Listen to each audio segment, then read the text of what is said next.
the first thing I wanted to talk to you about, Steve, is the news that just came out yesterday. Nas Reid of the Minnesota Timberwolves, sixth man of the year back in, when was it, 2023, 2024, sixth man of the year. He intends to sign 5 years, $125 million deal to stay with the Timberwolves. It's a big time deal for the Timberwolves and himself for sure. You know, that's a lot of money, 25 million each year for the next 5 years. Which includes a player option of the 2029-2030 season. Last season, just to give us some stats on what he did last season, he dropped 14 points per game, grabbed 6 rebounds per game, and dished out 2 assists per game while shooting 46 from the field and 38% from three, 78% from the free throw line, and all of this was coming off the bench. With all that being said, BC, do you think this is a good move for him and his team and the Minnesota Timberwolves, or it's more of a bad move on their parts? It's a lot to commit for a bench player. I will say that. You know, you're averaging 5 years, 125 over the course of that span. That's about 25 mil a season. So that's a lot to commit to a guy. But again, he is one of the premier, if not the premier bench players in the league for sure. And again, like you said, you're rattling off the stats right there. He's only one of 3 players to score 2,000 points off the bench for the past 3 seasons. So that's not just a one-hit wonder really with Nas Reid. It's consistency, and he brings an added value, brings that punch off the bench that Minnesota, I think, definitely needs, especially at his position. Obviously, you got a lot of more big, slow-footed players around the post. Rudy Gobert, Julius Randle. So Nas coming off definitely kind of adds a little bit of that juice that you kind of need. So it's a lot to commit to a guy. Again, he is one of the best bench players in the league. So I could see it where you're paying a premium for one of the best. So I can't really fault Minnesota too much for going after it.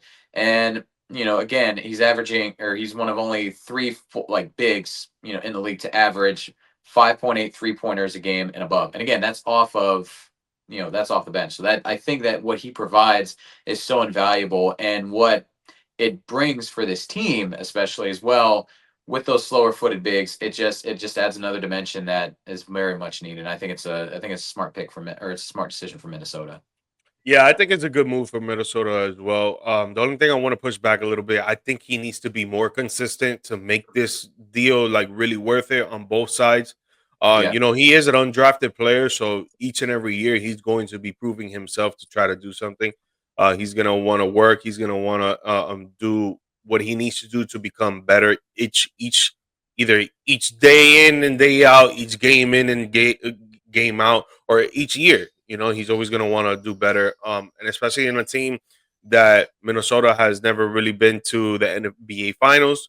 They're probably trying to get there together as a collective unit. Him, Anthony Edwards, Mike Conley, Rudy Gobert, and the list goes on and on for that team that really wants to prove themselves and really do something that has never really been done for Minnesota when it comes to NBA basketball. Like they really had a good playoffs this past season.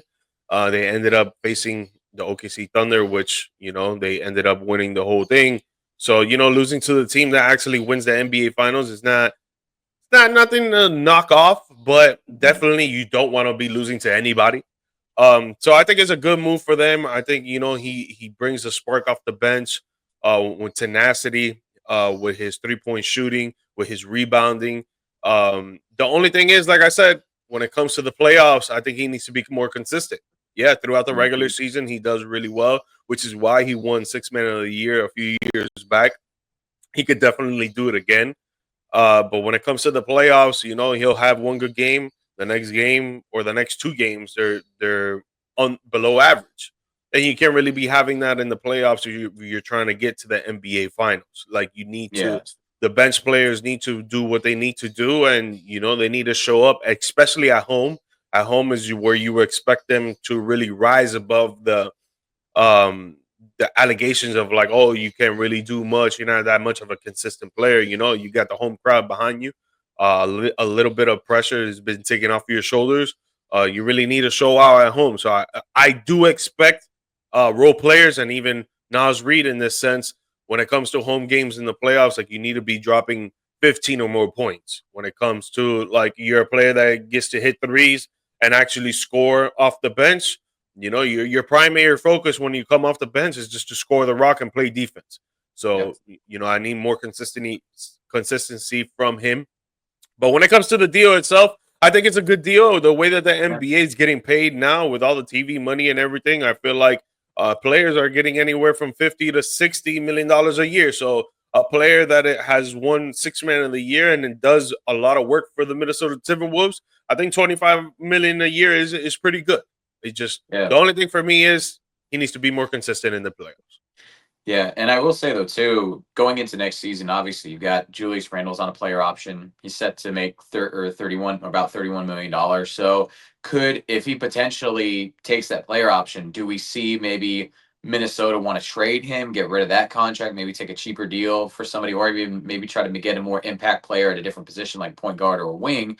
And then do we maybe see Nas Reed shift from the bench to maybe add him to the starting lineup? Again, he spreads the floor really, really well, even for his size. And then you've got Rudy Gobert down low. That could honestly open up a lot of things offensively for Minnesota. And again, obviously you got to worry about the defense with Nas, but I think that it would be interesting to kind of see giving him those starters minutes. He's already averaging about 27 and a half, 28 minutes a game.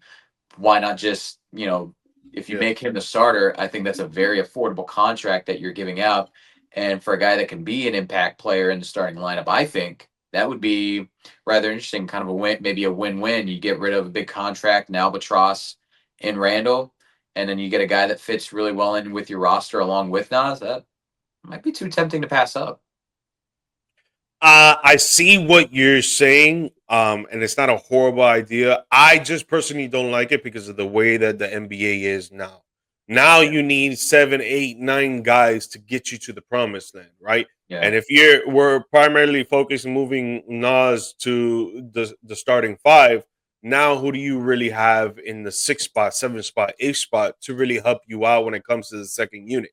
I feel Yeah. like if you have 2 units, and you know this very well when it comes to the Orlando Magic, if you have 2 units that can correlate together, and obviously 1 through 5 is going to be better than 6 through 8 or 6 through 9, that they're going to actually do work when it comes to scoring, play good defense, facilitate the ball all together, and playing more collectively as a unit. But if you got 2 units that try to play as well as the other unit and they compete with each other in practice, in any time that they need to do scrimmages or whatever the case may be, you got 2 units that can primarily do good work for you on the basketball court. I think it's better than trying to, oh, you know what? Let's get rid of this guy because he's going to get paid too much.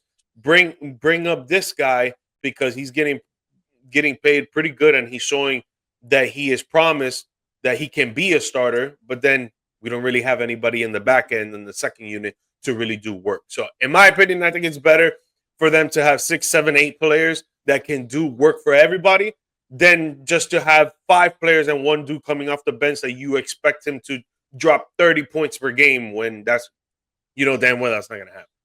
Yeah. Very true. Yeah. Good point. Yeah. Dot was good, man. Yes, sir. Early morning grind. You already know. After this, gonna hit the gym. After Yeah. that, maybe stream. Maybe stream on Call of Duty, baby. Maybe stream on Looks Call of Duty. good. But we appreciate you tuning in, my guy.